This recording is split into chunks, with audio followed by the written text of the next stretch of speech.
بسم اللہ الرحمن الرحیم۔ حضرت کعب رضی اللہ تعالیٰ عنہ سے روایت ہے کہ رسول اللہ صلی اللہ علیہ وسلم نے فرمایا: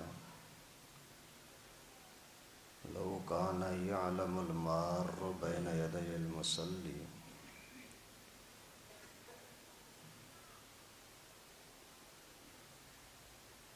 کان لہ ان یکسف بہ خیرا لہ۔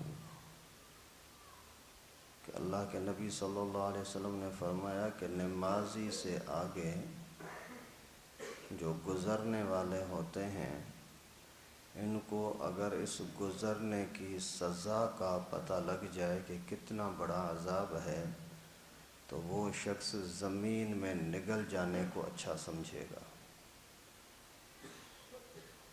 اللہ تعالی ہمارے حال پر رحم فرمائے۔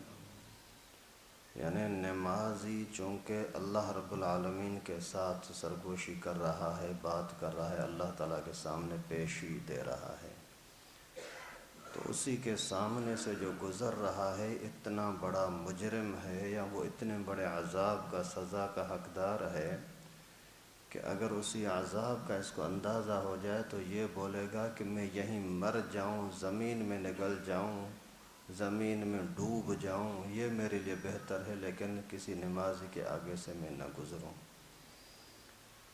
ابھی یہ بڑی سختی کے ساتھ اللہ کے نبی صلی اللہ علیہ وسلم نے اس طرح کے الفاظ بیان فرمائے تاکہ لوگ سمجھیں، اور اس مسئلے میں لوگ لاپرواہی کوتاہی بہت زیادہ کرتے ہیں، بس ذرا سا بھی انتظار کرنے کے لیے تیار نہیں ہوتے، کسی کے سامنے سے گزر گئے، سمجھو کہ اس کی نماز خراب ہوئی، اور خراب کرنے کے کا جرم، گناہ آپ کے اوپر آئے گا۔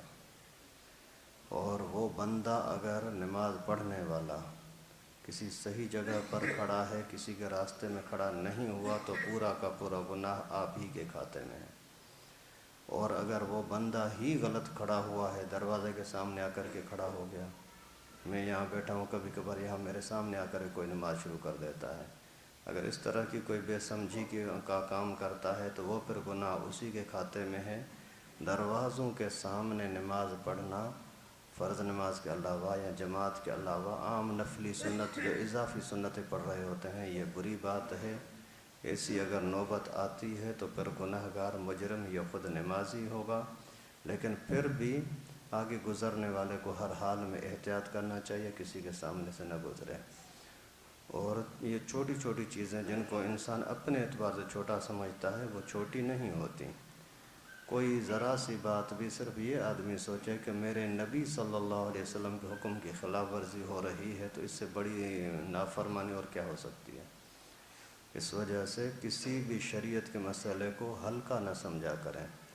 بہت سارے لوگ کبھی مسائل پوچھتے ہیں، حضرت ایک چھوٹا سا مسئلہ پوچھنا ہے، اگر چھوٹا ہوتا تو میرے پاس کیوں آتا؟